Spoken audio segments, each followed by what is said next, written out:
Breaking news, breaking news. We got Eagles breaking news, and I absolutely love it. And of course, it comes right after I finish filming my video. But I think the Eagles just made two really good hirings. And I got to tell you, even though Vic Fangio is my first choice and Kellen Moore, I see what the Eagles are doing right now. I see what they're doing, and I like it. I'm liking it, okay? Tom Pelissero wrote this. The Pound Eagles are expected to hire former Seahawks defensive coordinator Clint Hurtt as their defensive line coach per source. Sweeping staff changes continue under Nick Sirianni KOTITE, who is also expected to hire one of Hurtt's assistants in Seattle, Karl Scott, to coach the defensive backs. Now, the Eagles are also hiring Seahawks senior defensive assistant Karl Scott for a senior role on the defense, and that is going to be the defensive back coach. Scott helped to send 4 defensive backs to the Pro Bowl the past 2 seasons. I love these hirings. First of all, I'm partly convinced that that Clint Hurtt is being hired because you see the size of this dude is huge. And I think this guy is simply there to put his foot up Jordan Davis' ass. Jordan Davis don't want to work out. Jordan Davis don't want to diet, stay in shape. This guy's foot is going up his butt. That's what I really think. I like this hiring. And as far as the Karl Scott, he coached also in Alabama. The one thing I'll say about this, right? When it comes to the Seahawks, whether their defense is good or bad, the one thing you're always getting physical guys, and in the secondary, you always know that they're going to hit and be physical. And if Karl Scott can bring that mentality to the Eagles, I love it. These are very good moves, man. These are very, very good moves for the Eagles so far. They're obviously looking to get coaches at positions that also have experience. And with Vic Fangio and Kellen Moore and the fact that you're getting experienced coaches, it leads perfectly into this video. Now, I also say this real quick. I wasn't even going to put a video out. I did a community post because I have 102.5 degree fever right now. But I was like, I couldn't sleep. I took some ibuprofen waiting for it to kick in. I said, I'll just knock out a video before I go to sleep. And then, of course, they had the breaking news. But I love it. I think these are two good moves. And I say, so far, I like what the Eagles are doing for the most part. Yeah, the coordinators might not be my first choice, but I like the way that they're thinking. Now, let me tell you why exactly in this video. So whether you like the hires or not, one thing is clear and true. The Eagles are going all in to win this year.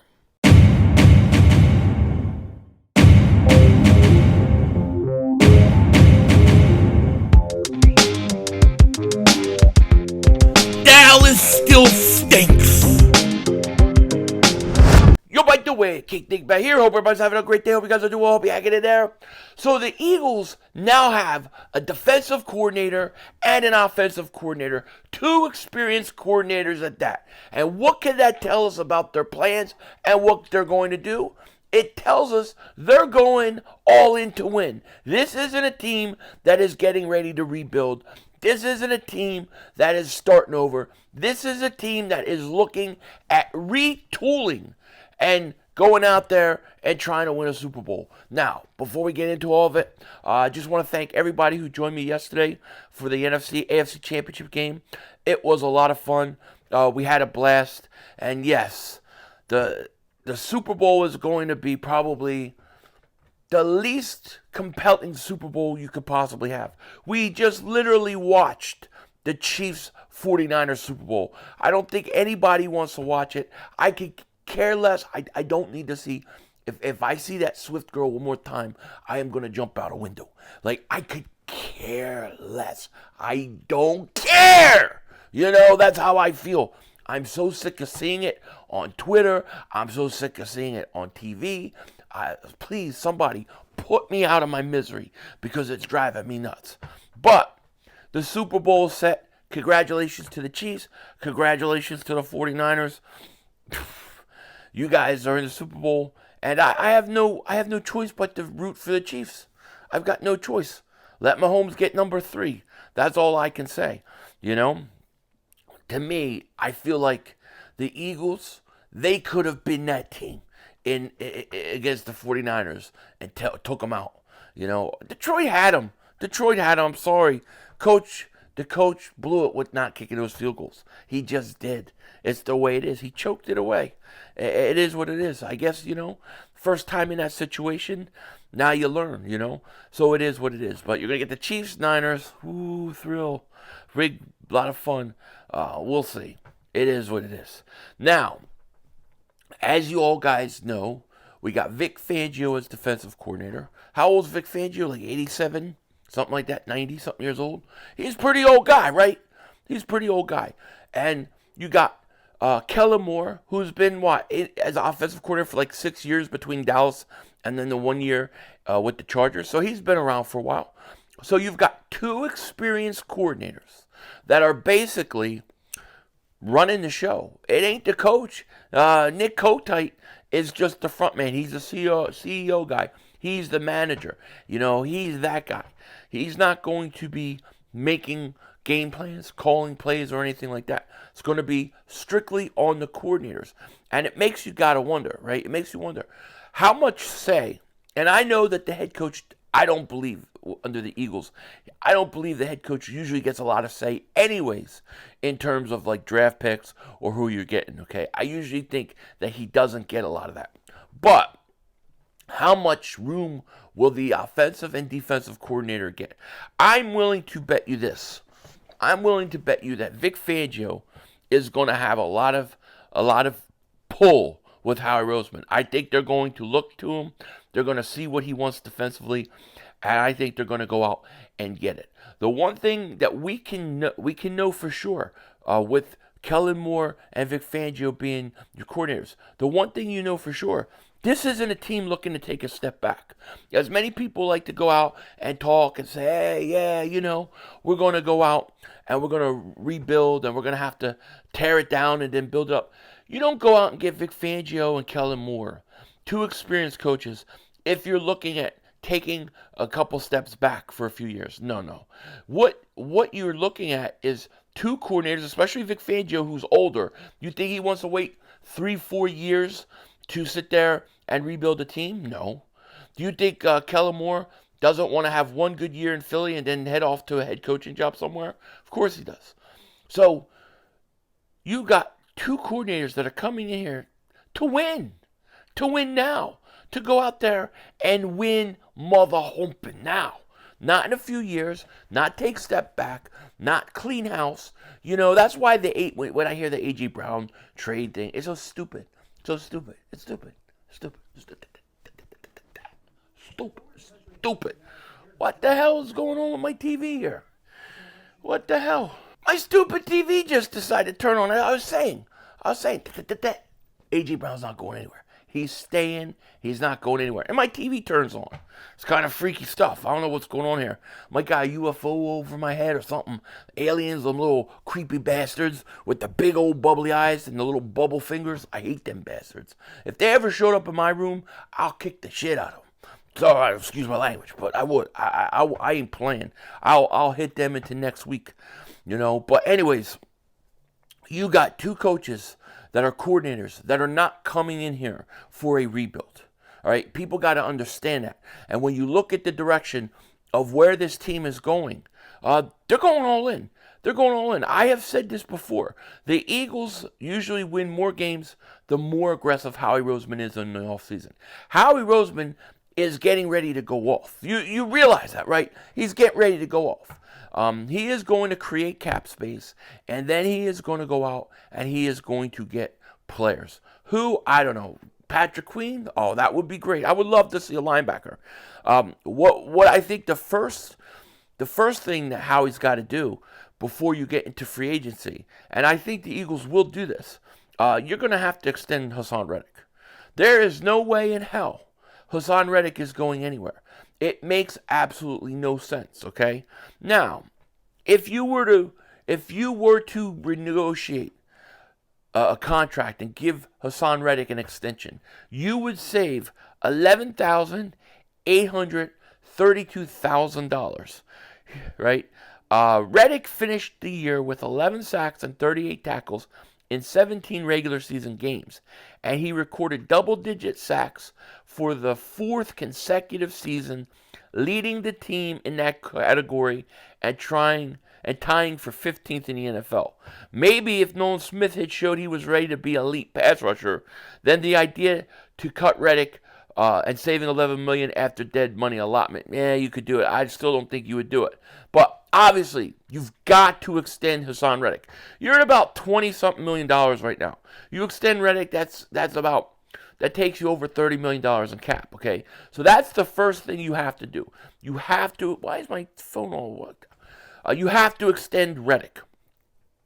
Once you do that, you will create about $11 million of cap space. Listen, there's no reason why the Eagles, by the time free agency starts, there's no reason why the Eagles can't be $50 million under the cap. There's no reason why. Howie has enough maneuvers he can make to create a lot of cap space. The first thing you have to do is you have to extend Haason Reddick. The second thing you're going to have to do is you got to cut Kevin BYARD. You got to cut him. I know some people don't want to because of who he is, but he did nothing for us last year. And you're talking about, if you cut Kevin BYARD, you're talking about $14 million in cap space. Okay, now if you restructure, it's about $9 million. You could do that too. You could restructure and get about $9 million in savings and keep them. Now, I'm okay with that if they want to do that. But if you cut them, $14 million, only $346,000 in dead money. BYARD was the 23rd highest graded safety in the NFL according to PFF and finished the year with a career high in tackles 122 and solo tackles 80 in 16 regular season games. BYARD began the year with the Titans before being traded to the Eagles. He did nothing. Let's be honest, he did nothing for us when he came. He did nothing. But if you could save $14 million, you got to do it, you know. And then you're talking about what? Between just those two moves, it's like $25 million. You got to do it. You absolutely have to do it. But anybody thinking this team is in a rebuild mode or taking a step back for a year or two, I hate to tell you, that's not going to be the case. This team is going to retool. Howie Roseman is going to be very aggressive. The question is this. Will Howie Roseman, with Vic Fangio, will he finally go out and get a linebacker? That's what we don't know. And here's what I'll say. I think the fact that Vic Fangio is your defensive coordinator, I think it's going to happen. I honestly do. I think the Eagles are actually going to play for linebacker. And I told you, the press conference in which he was like, he had to point it out. Well, we're going to go out and get, everybody says we don't like value linebackers. He was really pissed off about that. That shit really bothered him. So I think Howie Roseman is going to go out and get linebackers. Maybe a Patrick Queen, somebody like that. It's going to be interesting. You also have to extend Devontae Smith. Right, Devontae Smith can go nowhere. He's an absolute stud. You're going to have to pick up his option year. Then you've got to extend him. But you could get his contract not kick in for another year after the extension. So you're good to go with him. I think Devontae Smith is going to have a monster year.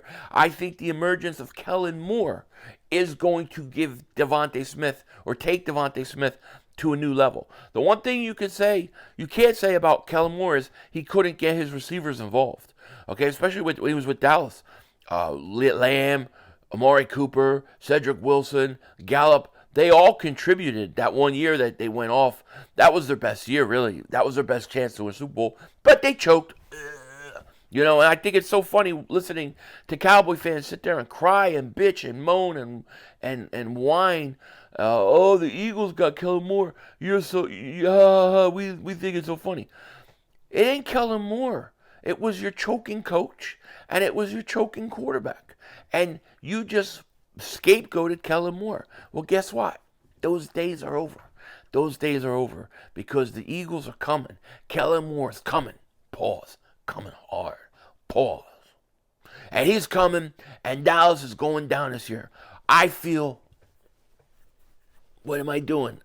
I'm sweeping. Don't get twisted. That's sweeping. I got a broom in my hand. I'm sweeping because I feel the Cowboys sweep coming this year. We're beating them twice. With that said, take care.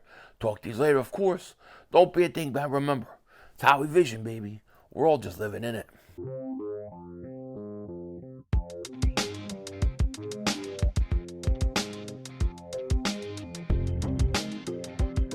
Boy, Mark Holmes, he's been texting me a lot. He is so nervous about Kellen Moore. He is. He keeps giving him credit, then trying to say, oh, but I'm not scared of him. But then gives him credit. No, I'm not scared of him. He knows. He knows Kellen Moore knows everything the Cowboys do. He knows all their weaknesses. And he is going to go out there and exact revenge. The hell with these people making him the scapegoat for the last, 4 or 5 years when it was always Dak Prescott choking and Mike McCarthy choking. Kellen Moore had nothing to do with it. So I support Kellen Moore. Let's go out and let's take it to the Cowboys. Let's put them in checkmate. Denzel Washington out.